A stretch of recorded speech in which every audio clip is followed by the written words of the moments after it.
हाय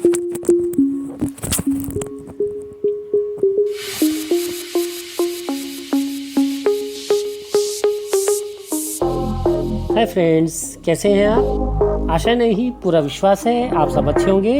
जी हाँ, बहुत बहुत स्वागत करता हूँ आपका अपना विक्रम, आपके अपने ही channel music life with Vikram Chhabra music life में। जी हाँ, हम आपके लिए लेकर आते हैं अच्छी ढेर सारी जानकारियाँ संगीत संबंधी। जी हाँ, चाहे आप सिर्फ संगीत सुनते हैं, चाहे आप संगीत समझते हैं, चाहे संगीत को सीखना चाह रहे हैं, चाहे संगीत में की दिशा में आप आगे बढ़ते हैं, उन सब के लिए हम लेकर आते हैं यहाँ कुछ ना कुछ नया। जी हाँ, इसलिए हम हमेशा आपके साथ हाजिर हैं। यदि आप अभी भी हमारे इस चैनल के साथ जुड़े हैं तो इस चैनल को सब्सक्राइब करना मत भूलिएगा। जी हाँ, वीडियो पसंद आने पर लाइक, कमेंट्स व शेयर भी कीजिएगा और हमारी सबसे पहले वीडियो प्राप्त करने के लिए बेल आइकन पर भी प्रेस कीजिएगा ताकि सबसे पहले वीडियो आप तक हमारी पहुंच पाए और आप भी हमारे साथ शामिल हो जाएं और यूं ही हमारे साथ हमेशा बने रहें आपके अपने ही चैनल पर। जी हाँ, जैसे कि हमारी श्रृंखला चल रही थी। जी हाँ, राग समय सिद्धांत, रागों का जो समय सिद्धांत है, हम उनके विषय पर बात कर रहे हैं। आज मैं इसका चौथा पार्ट लेकर हाजिर हूँ। जी हाँ, अभी तक हमने आपको रागों के विषय में बताया था कि रागों के स्वर विभाजन से, सप्तक के विभाजन से, स्वरों के विभाजन से किस प्रकार से रागों का जो समय है वो विभाजित किया गया है, किस प्रकार से उनका समय हम निर्धारित करते हैं। जो संगीत उपयोगी कॉम्पिटिटिव एग्जाम दे रहे हैं और साथ में जो प्रारंभिक विद्यार्थी हैं, संगीत सीख रहे हैं, उनको भी इन जानकारियों से बहुत फायदा होने वाला है। तो यूं ही हमारे साथ हमेशा बने रहिए। तो आज हम लेकर आए हैं उसी श्रृंखला में आगे बढ़ते हैं। आज हम बात करने जा रहे हैं रागों की समय चक्र। जी हाँ, रागों का समय चक्र किस प्रकार से बना। तो आइए शुरू करते हैं। चूड़ी का टुकड़ा है मेरे महबूब। रागों का समय चक्र पीछे हम बता चुके हैं कि रागों को 3 वर्गों में विभाजित किया जाता है। रे कोमल और गा शुद्ध रागों का, और गा कोमल वाले रागों को प्रथम वर्ग के रागों में 4 से 7 बजे तक, जी हाँ 4 से 7 बजे तक, और द्वितीय के 7 से 10 बजे तक, तृतीय के 10 से 4 बजे तक गाए जाते हैं।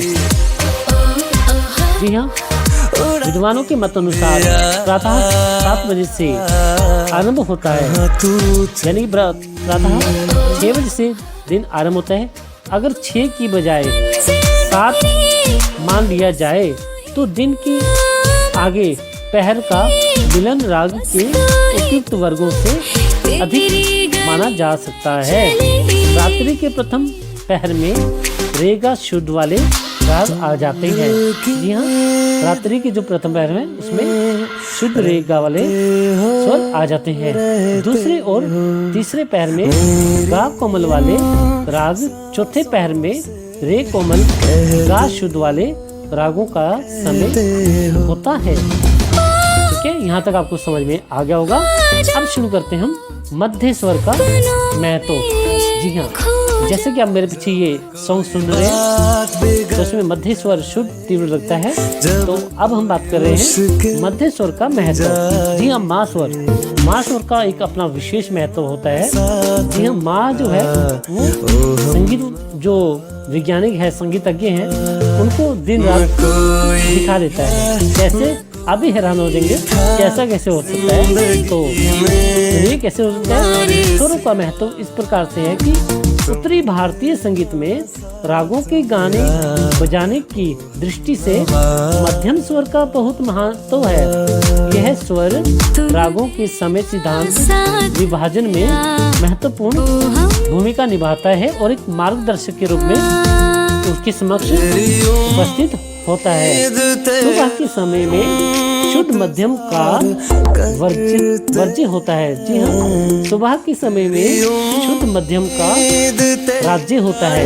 ठीक है, उनका ही राज होता है। इस प्रकार मध्यम अधिकतर सायंकालीन और शुद्ध मध्यम जो है अधिकतर प्रातःकालीन की सूचनाएं की तुलना में आ जाता है। ठीक है, यहाँ तक आपको समझ में आ गया।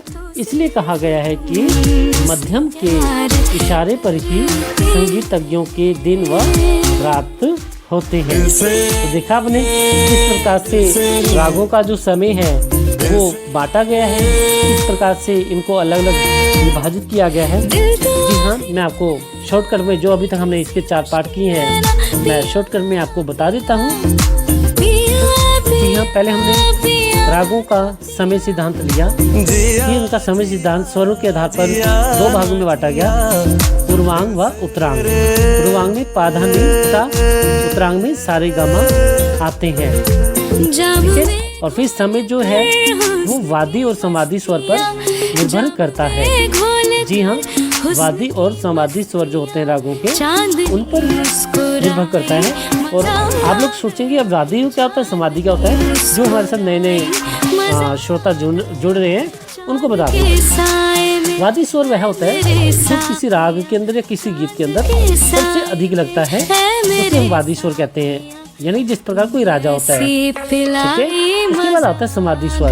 समाधि स्वर आता है जो स्वर राजा से कम और स्वरों से अधिक लगता है, यानी वादी से कम अन्य स्वरों से ज्यादा लगता है, अर्थात उसको मंत्री की उपाधि दी जाती है, तो वह समाधि स्वर माना जाता है। तो ये वादी और समाधि स्वर बहुत महत्वपूर्ण माने जाते हैं। मान लीजिए किसी राग में पूर्व में वादी है, उत्तर में समाधि है, तो प्रातःकालीन रागों में शामिल हो जाता है। और जिनका वादी स्वर जी हाँ उत्तरांग में है और समाधि स्वर पूर्वांग में है, तो वह सायंकालीन रागों में सम्मिलित हो जाता है। उसके बाद हमने इसके 2 पार्ट किए। जी हाँ, 2 पार्ट कौन कौन से किए आप भी हैरान होंगे। 2 पार्ट माने उसके हमने जी हाँ छंदी यानी कि संधि विषय। आपने संधि के बारे में सुना होगा। संधि का मतलब होता है किसी चीज का मिलन होना, किसी चीज की संधि होना। जैसे सुबह रात्रि से दिन का मिलन, दिन से रात्रि का मिलन, है ना। तो फिर हमने उसको संधि प्रकाश रागों में सम्मिलित किया, बराबर 2 भागों में बांट दिया गया। ठीक है, प्रातःकालीन संधि प्रकाश राग और सायंकालीन संधि प्रकाश रागों में इसको विभाजित कर दिया गया। इसके बाद फिर बात की हमने सप्तक विभाजन की। जी हाँ, 12 स्वरों में से 7 स्वरों के समुदाय को हम सप्तक कहते हैं, और एक सप्तक में वैसे 7 स्वर होते हैं, लेकिन हमने 8 स्वर जोड़ दिए, तो टोटल ये 8 स्वर बन गए, सारे गामा पाधा नीसा। तो इनको हमने एक सप्तक में बांट दिया गया, बना दिया। ठीक है, तो इस प्रकार से इसका विभाजन हमने कर दिया। फिर हमने बात की उसके बाद समय चक्र की, कि किन स्वरों से कैसे समय का हमने उसको बांट दिया। किस प्रकार से कोमल स्वरों में कौन से राग फिट होते हैं, शुद्ध और कोमल में कौन से राग फिट होते हैं, उसको हमने 4 पहर में बांटकर आपके सामने प्रस्तुत कर दिया। तो आई होप आपको जानकारी समझ में आ गई होगी और कोई भी आपको इसमें कंफ्यूजन नहीं होगी, और ये जानकारी आपको बहुत फायदा करेगी। इन्हीं उम्मीदों के साथ अब अपने दोस्त विक्रम को दीजिए इजाजत। फिर मिलूंगा किन्हीं और नई जानकारियों के साथ। हमेशा मेरे साथ यूं ही बने रहिए और यूं ही हमारा ये कारवां हमेशा चलता रहे, और हम हमेशा संगीत संबंधी जानकारियां आपके लिए लेकर आते रहेंगे। ये हमारा आपसे वादा है। अब मुझे दीजिए इजाजत, फिर मिलूंगा किन्हीं और जानकारियों के साथ आपके इसी चैनल पर music live with Vikram Chhabra. Music live में तू है मेरी किरण, तू है मेरी किरण, दिल पर सनम चले आए, तू आया तो हम चले आए, चले आए।